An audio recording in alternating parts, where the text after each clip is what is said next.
معاهم اللي غادي نهضر عليهم شخصيا اليوم، وهاد النقط مهمين بزاف، يعني خص هاد الفيديو يتبارطاجا للعائلات كاملين. النقطه الاولى، لقيت واحد البنت واش عندها 16 ولا 17 ولا 15 سنه عند الحيط نتاع الاعداديه ديال بن رشد تاكل السقول من عند واحد. اخوان السلام عليكم ورحمه الله تعالى وبركاته. بغيت نناقش معكم واحد الموضوع على الجهه الشرقيه اللي هي مدينه بركان، المدينه ديالي. انا ما كنهضر على حتى شي مدينه اخرى، كنهضر على الجهه ديالي انا وفين كنشوف وفين كنعيش الواقع.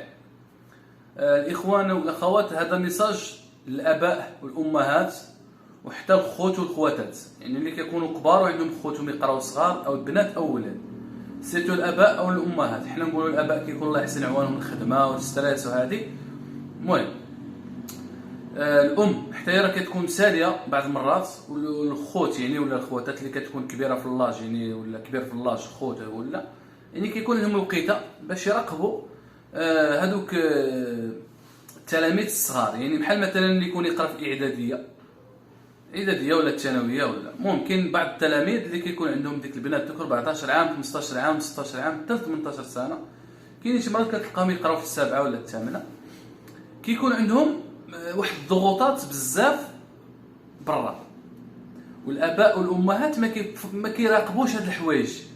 وحنا اللي كشباب اللي عادي كمواطن عادي كدوز ديك البلاصه كتشوف هذاك المنظر وما كيعجبكش الحال. انا البارح تصادفت مع جوج نقاط اللي غادي نهضر معاهم، اللي غادي نهضر عليهم شخصيا اليوم، وهاد النقط مهمين بزاف، يعني خص هاد الفيديو يتبارطاجا للعائلات كاملين. النقطه الاولى، لقيت واحد البنت واش عندها 16 ولا 17 ولا 15 سنه عند الحيط نتاع الاعداديه ديال بن رشد تاكل السقول من عند واحد حتى هو لا جوناس، يلاه عنده ديك 19 سنه، يلاه 18 19 سنه، يضربها بالسقول. هاد الجهه حمر هذا ويقول لها اعطيني الكارطاب ديالك شنو فيه. هادو دايرين مع بعضهم علاقه، وهاد اللقطه انا ما عجبتنيش. وطبعا اي واحد غادي يكون يتمشى في الشارع يتلقى شي وليه تاكل العمود راه ما غاديش يمكن يدوز، سي ولا كان عنده القلب ميت. حنا الناس بنيت ما عندناش تمنيك اغرس لقينا واخا ما شغلنا فيه كندخلوا في الموضوع. انا وقفت قلت له ياك لاباس؟ قال لي لاباس اخويا. قال لي عاد لاباس عمي. قلت له شنو السيده ماك معاه؟ قال لي لا الخوادريه. فهمت؟ وهي بقات مزقره، وانا ما درت هكا غير واحد نظره خفيفه للمحيط، يعني نشوف فين راني نهضر وفين راني محطوط. لقيت بعض اشخاص 4 واقفين اونفاس، يعني هذوك الناس ديال الخطوط، فهمت؟ يعني هذوك يقدروا يتعاونوا عليك مثلا. هذوك راني نعرف انا بالله ما غادي نقبضهم ب5 ونديرهم في النص، ولكن ما باغيش نوصل لهذا المستوى. يعني هذوك الناس صغارين 18 سنه 19 عام بنام يلاه عظيمات وبداو يتفلفلوا، يعني ما غاديش يمكن غادي يجي مع واحد الشخص اخر، فهمت؟ يعني غادي ياكلوا ويفرقوا. ولكن انا كنهضر على هاد التلميذه اللي كتاكل العمود في الراس الزنقه، وباها لو كان غادي يجي يزعف عليها ولا يضربها ولا غادي تهز عليه ما نعرفوش غادي تقول له كاع في المعيور، ولا الام ديالها ولا الاخ ديالها، ولا وهي على واحد فرتوت بحالها يوكل لها السقور برا.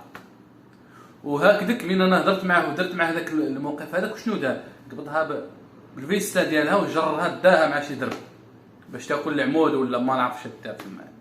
يعني هنا كاين نقاط مهمين بزاف.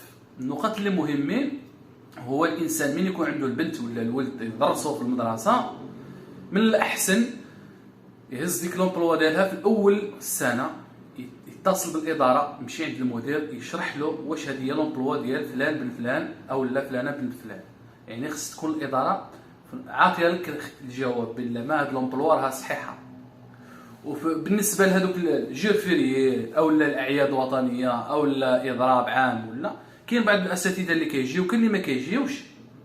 من الاحسن انا نقدر ما نصيفطش بنتي، لكن النهار اللي كيكون اضراب ما نصيفطهاش نهائيا، وغدا نمشي معاهم نجيب لها البي الا كان ما بغاوش يقبلوا الدخول عادي. هادشي اللهم نستر هذاك النهار، ولا تخرج ذاك النهار ما قاريه 2 السوايع 3 السوايع 4 السوايع وانا خدام امها فين راها في الدار وخوتها فين وهي فين وهي مع الصاحب.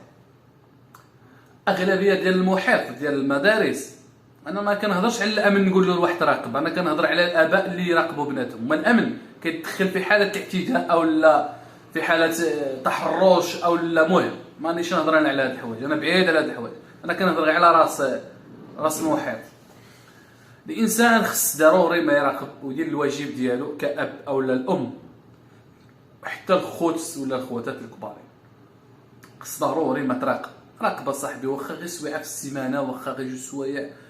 وراه حتى التليفون راه ما يمكنش تعطيه للبنت عندها 14 سنه ولا 15 سنه، ما يمكنش انا نعطي للبنت تمشي تقرا في 7 8 9 حتى 5 امبوسيبل دير التليفون هذا، ما يمكنش دير التليفون. علاش؟ التليفون فيه مشاكل كثيره. دروك البنات ولاو يديروا بزاف ديال الحوايج، ولاو يديروا 2 ديال لي واتساب، واحد الواتساب مجهول ما كتعرفوش انت، واخا تبقش هذا التليفون خاصها تدخل بواحد الكود بالشيمار في التليفون عاد تدخل لهذاك الواتساب. هذاك الواتساب يعلم الله واش فيه، عجائب وغرائب. كاين كوربير في التليفون كتسبريمي التصاور ديالها مع ما نعرف الله اعلم، ومن بعد كتقدر ترجعهم حيت كيكونوا غير في الكوربير في السله، انت كتمشي تفيريفي غير الكالوري ما تلقى والو. الواتساب كدير غير العائله وواحد غير الرفس. هنا الانسان خص يدخل بالعقل. انا ما كنحرش الاباء يدخلوا بالجهوليه، ولكن خص يدخل بالعقل. راقب بنتك، حضيه، هضر، وصيها، عطيها وقت، عطيها حنان ديالها هي شخصيا، خير ما يعطيها لها بو زبال. انت عطي لبنتك الحنان، انت قبض بنتك وكرمها وتهلا فيها وفهمها الحياه كراها غدا. اما لا البنت تطلق لها تسرح، ضربه سروال مزير طالع حتى لهنايا مزير، وضربه تريكو داخل، النقطه تاع السره، الحفره ديال السره كتبان اصاحبي، وهي فرتوته عندها 13 سنه ولا 14 سنه، وكتضرب عليه المونطو، وملي كتخرج مع العشره كتقلع المونطو ديرو هنايا وكتبقى ستونضا. يعني هنا اسم القرايه، اسم الحياه، اسم التربيه هذه، وفرها غادي الحياه. اما الموضوع الزواج اللي غادي نهضر عليه، الموضوع اللي الزواج خاص تفقدوا الابناء ديالكم والاولاد في الدار، الدراسه. انا نسمعهم في الطوبيس اصاحبي كيهضروا كتقول لها هي لصاحبتها انا عطاتني 0 في العربيه، الا الاستاذ تاع التربيه الاسلاميه